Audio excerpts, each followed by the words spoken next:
shall try.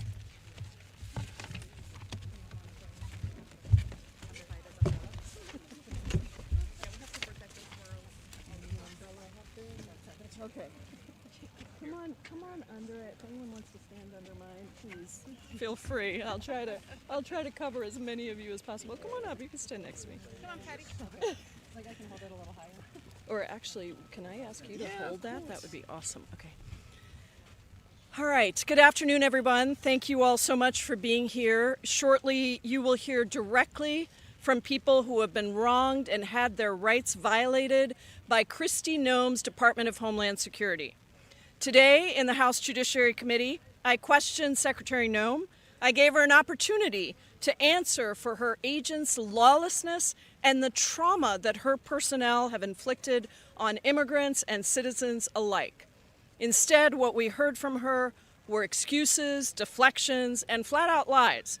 She refused to accept responsibility for the actions of ICE and CBP, for the arrests of U.S. citizens, for the deaths of 40 immigrants in ICE custody, for the kidnapping and the disappearances of children like Liam Ramos, and for the killings of Alex Preddy and Renee Good in the streets of Minnesota. It is a terrible shame that she could not do any of that.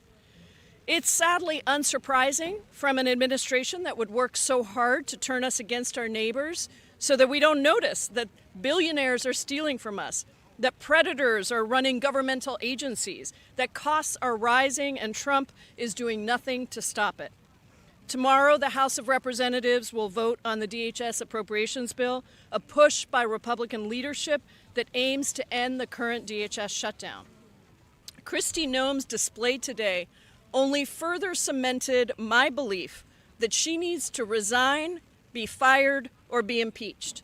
DHS, ICE, and CBP need to be dismantled. There is no reason for them to operate in this way with zero accountability and no way to ensure that they actually protect our residents rather than terrorize them. That is why I have refused to give another cent to these agencies without significant reforms. Republicans already gave them a $170 billion slush fund that ICE is using to invest in for-profit prisons, in massive warehouses that take in money for those prison operators and incarcerate tens of thousands of people every single night without any due process and in violation of hundreds of court orders. We need to end the kidnapping, incarceration, and yes, the murder of our residents. ICE and CBP need to get out of our cities and stop these surges. They should have judicial warrants for arrests so they can't just pick people up on the streets, including the U.S. citizens that you will hear from today, in violation of the Fourth Amendment of the Constitution. There needs to be real accountability for the people that they've murdered.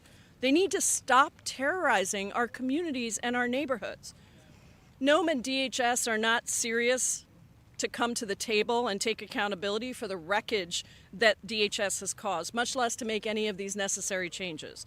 The only light in all of this darkness is the courage, the compassion, the bravery of the people who have stood up, who have recorded ICE and CBP abuses and let the entire world see the lawlessness of DHS juxtaposed against the courage of ordinary people.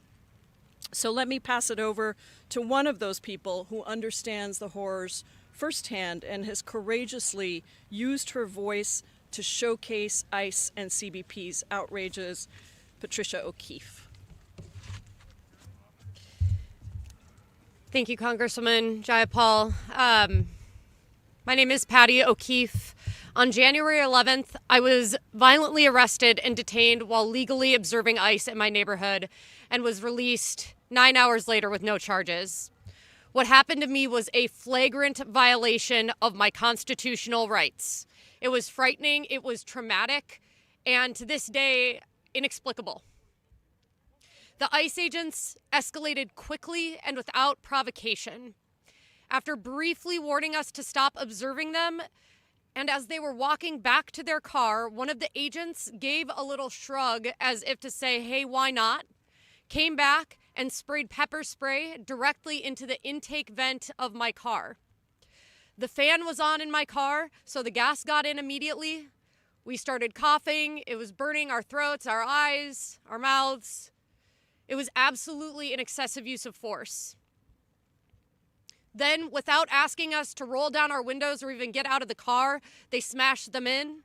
They said that we were obstructing, even though there was no one in front of them. They were not boxed in. We were not at an active ICE raid. And once they smashed those windows in, I was just frozen. My hands were up. The car was in park. I was doing everything that I possibly could to signal to them that I was not a threat. But in the back of my head, I was like, does that even matter anymore? This was just days after Renee Good was shot dead in the street by an ICE agent. I was then taken and detained for over 8 hours. We were never charged with anything or given an explanation for why we were there. When we got to the detention center, we were put in ankle shackles and led to a specific hallway with designated cells for U.S. citizens. I was not offered a phone call. I asked repeatedly. I had to beg to use the bathroom. The treatment there was dehumanizing and it felt arbitrary. And the way that I was treated personally by ICE agents was reprehensible. They took photos of me on their personal phones, made fun of my appearance. One agent made a degrading and threatening comment meant to humiliate and intimidate me, and that comment has stayed with me since. I want to speak to the psychological impact of this experience. As a result of this, I have developed severe anxiety and nightmares. I can count on one hand the amount of nights I have not dreamt about ICE chasing me down. I feel violated, objectified. I've had to seek medical help to adjust my medication. I've had to seek psychological help to try and process what happened to me. This has changed me to my core, and I think a lot of people who experience this would say the same thing. I'm not the same person as I was before this happened. And, you know, the car repairs, the physical damage, you know, it's expensive, but we can repair that. The emotional damage, the emotional trauma and toll that this has taken, that's a lot more difficult. I don't know when that's going to get better. And we've just been left to deal with the fallout, pick up the pieces. And how do we do that? I don't even know. So to Secretary Noem, your Department of Homeland Security released a statement about my arrest that was riddled with lies, least of which saying that the ICE agents used a minimal level of force when arresting and detaining me. I need the people to know that you may try to discredit me by lying about what truly happened, but we are not going to let you rewrite history. I'm sharing my experience today to ensure that Americans do not have to go through a similar experience. Our government should not be able to hurt people and illegally detain people. It should be protecting and serving the people. So no one should endure this treatment while lawfully observing. The fear and trauma and ongoing anxiety this has caused must be acknowledged. Psychological, emotional, and constitutional harms must be addressed. We need accountability, and we will not rest until we get it. Thank you. It was so incredibly powerful, Patty, and I'm so sorry for what you and everyone else that is speaking today has gone through. It's now my honor to introduce Wesley Powers.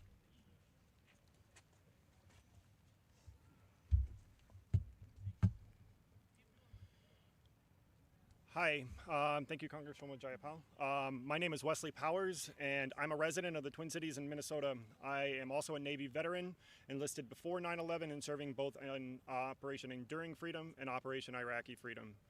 In January, while exercising my right to protest at the Whipple Detention Center, I was shot at close range by a chemical agent, being covered in the substance. I was then detained by ICE while attempting to get the name and emergency contact number of another individual who multiple ICE agents had pinned down. Agents then pinned me down, knelt on my head, put me in handcuffs, and detained me at the Whipple detention facility. I was held in a cell directly across from overcrowded cells containing immigrants. The cell I was being held in was also overcrowded, as admitted by the agents in the facility. I was forced to sit in an overcrowded cell with active chemical irritant for 9 hours. While detained, agents took my photo with what appeared to be a personal cell phone. I noted them also taking photos of the IDs of other citizens detained. While being interrogated and while speaking with my lawyers, I was not afforded privacy, with doors being propped open with water bottles and an agent standing outside listening. I was ultimately released without charges. I was also never asked about my citizenship status, not once. I live near the Whipple building. I can see it from my dining room window. I've seen unknown vehicles parked outside my house for almost a month. For almost a month, I couldn't even sleep in my own bed. I've missed work and have lost enough income to force me to seek rental assistance. And I've been told by my care teams at the VA they cannot guarantee my medical records are safe from HIPAA violations by this administration. Today, I struggle to leave my home. I feel frozen, scared, and angry. But please understand, this is not just my story. For each story told by those brave enough to share, there are several other stories not being told due to fear of retaliation, be that from the general public or this administration. I am incredibly humbled to have the privilege to stand here next to these brave people representing the Twin Cities and Minnesota, and to speak where others who are too scared to even look out their shuttered windows.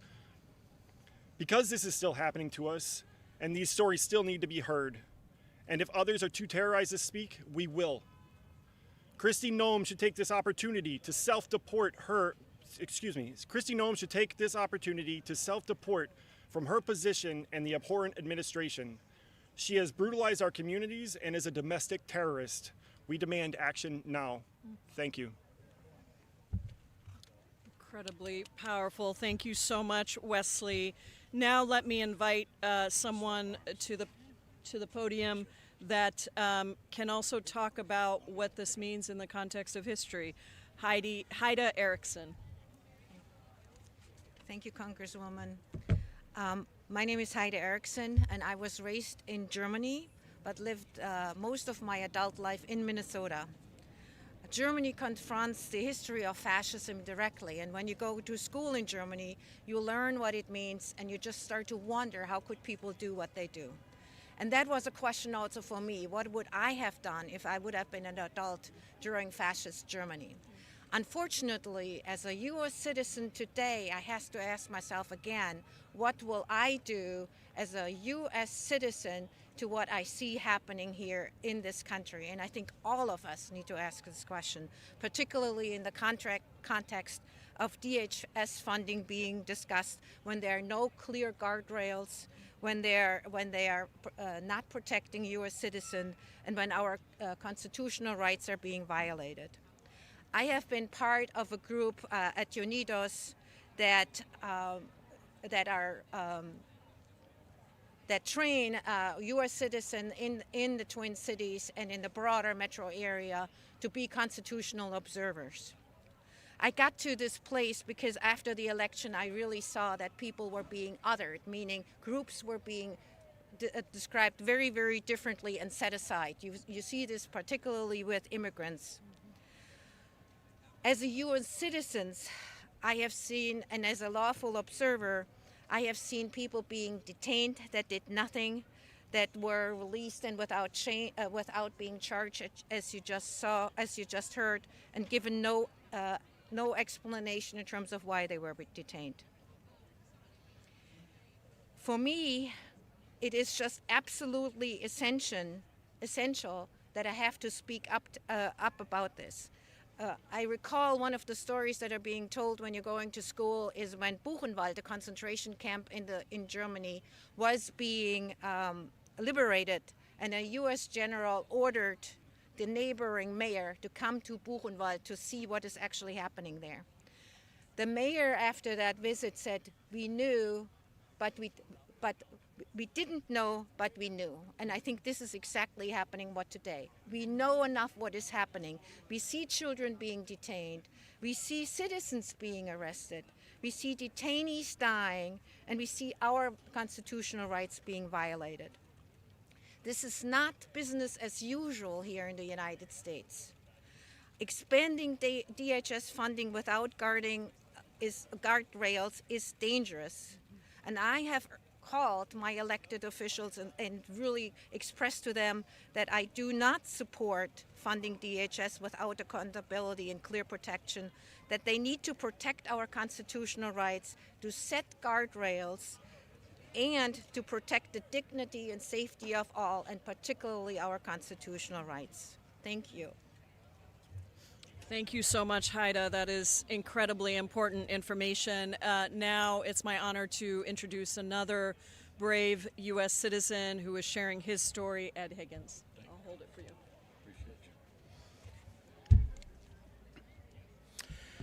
My name is Ed Higgins. I'm a United States Marine Corps veteran and a proud citizen of Columbia Heights, Minnesota. I come from a family that believes in systems, accountability, and constitutional order. I understand how government is supposed to function, and what I experienced on February 5th was not that. I encountered federal agents driving aggressively through Columbia Heights and Hilltop. A vehicle incident escalated into a high-speed pursuit in which I called 911 fearing for my life. I drove to a local police station seeking safety. Instead, I was boxed in. Agents exited the vehicle with firearms drawn and guns pointed at my face. Conflicting commands were shouted and an agent was kicking my door. Agents attempted to break my driver's side window with their firearms, and when that didn't work, they went to get a hammer. In that moment, I believed I might not survive. It was in that moment that Minnesota Bureau of Criminal Apprehension intervened and the BCA Investigative Division Manager, Scott Mueller, de-escalated the whole situation. His presence prevented what felt like a powder keg from igniting. Without that intervention, I believe the outcome would have been tragic. What I observed felt disorganized and unstable with chaotic intake procedures at the Whipple building. Equipment malfunctioning, sensitive materials unsecured, confusion around protocol. While some career agents acted professionally, the overall operation felt improvised and not disciplined. My bigger concerns are the reckless driving through residential neighborhoods, firearms drawn, and what should have been a minor infraction. Escalations that appeared personal rather than professional. I was almost killed for what an agent described as making fun of her in a Facebook post. Erosion of trust between federal and state authorities and residents placed in unnecessary danger. Thank you. Thank you, Congresswoman. Thank you so much, Ed. We are incredibly fortunate also to have on the ground organizations and leaders who are stepping up with unprecedented courage and helping to provide assistance for people who are directly impacted, even as they themselves face so many threats. And so please welcome now one of those leaders, Emilia Gonzalez-Avalos. Thank you, Congresswoman. My name is Emilia Gonzalez-Avalos. I'm the Executive Director of Unidos Minnesota, and I'll keep it short. We heard from Minnesotans that their constitutional rights were eroded, that they were taken against their will, kidnapped without due process. We heard from Minnesotans that their what we believe was the best place to raise a family was disrupted by what we hear are national security efforts to keep the peace and go for the worst of the worst. Hear from our experience in Minnesota. That is not what the Homeland Security Administration is doing in our states. Operation Metro Search disrupted our dynamics of peace, disrupted our family routines, disrupted our economies, disrupted our peace, and we are not recuperating yet.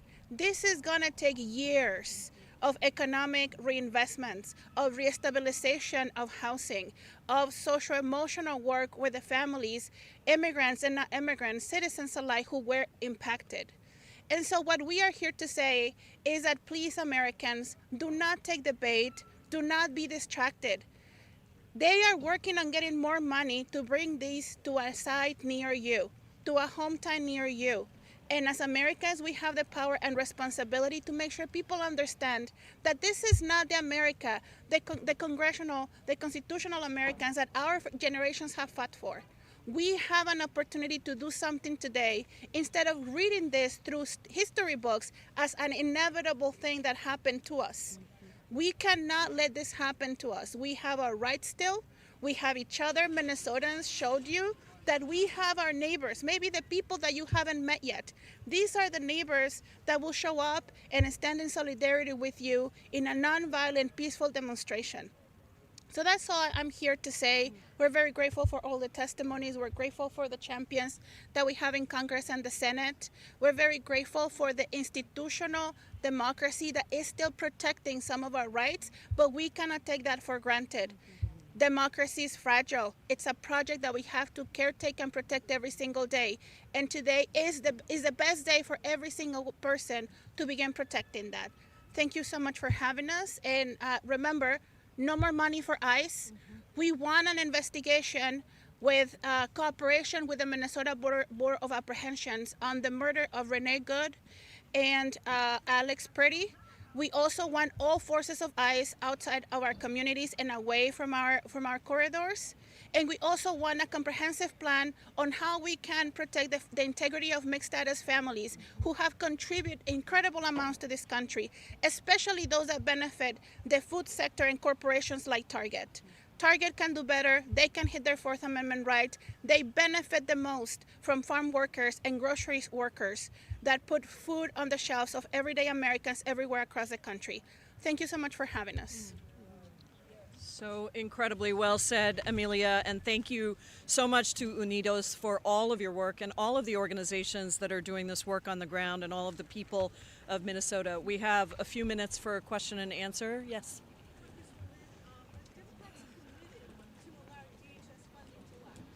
Yes, I think what you've seen is a very unified vote in the House from Democrats and from the Senate. And I am pushing every single day as the ranking member of the Immigration Subcommittee for people to understand DHS, unfortunately, has way too much money already. They do not need 1 cent more.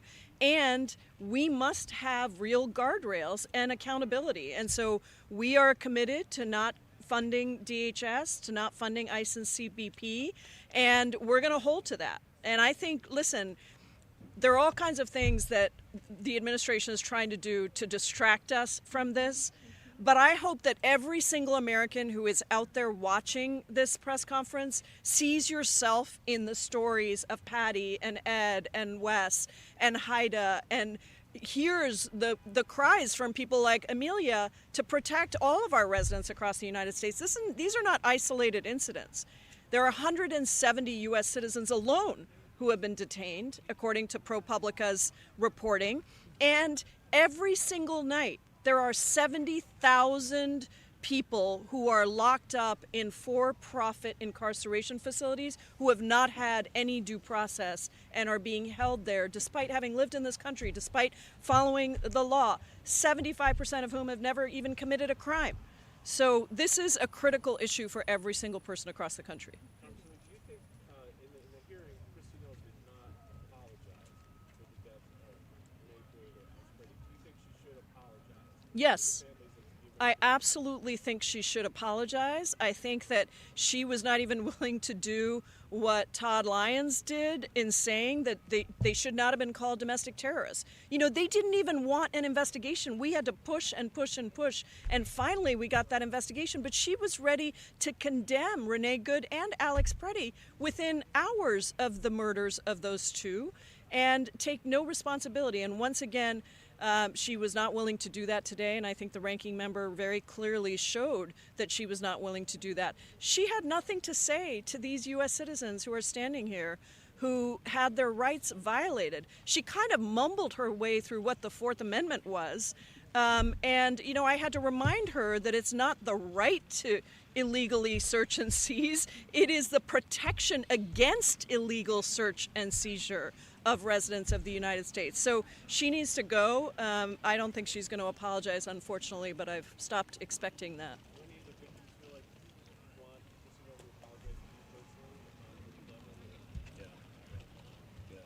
Yeah, yes, absolutely. She was asked to apologize and she declined and did not even look us in the eyes. She's been denying that they are detaining American citizens, and it's like, hello, we are right here. We are right here, standing right in front of you, and you can't even give us the decency of looking us in the eye or giving us an apology for the horrific experiences that we've been through. It was absolutely just unconscionable. She also needs to apologize to the 4,000 citizens that were taken with no criminal record. There's only 30 people in Minnesota that have been taken with a criminal record. That is abhorrent. We need our neighbors home. We need our neighborhoods made whole again. And that would start with her apology. It would end with her resignation. Anyone else?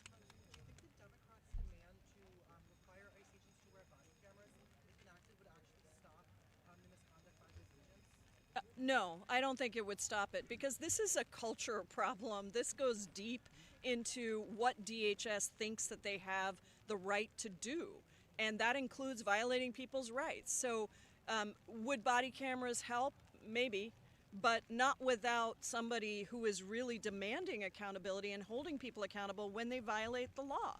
And I just think that DHS has become a completely lawless agency. ICE, CBP, they operate as if somehow they're turning people against their own government, and that, honestly, there's so many tolls to all of this. You've heard some of the personal tolls, you've heard the financial tolls. There's a real toll to when residents see the government attacking them instead of protecting them, and that's going to have effects for a long time. All right, everybody, we have to wrap up. Thank you all so much for being here. Appreciate it. Thank you. And thank you for holding the umbrella, too. I got you. Appreciate it.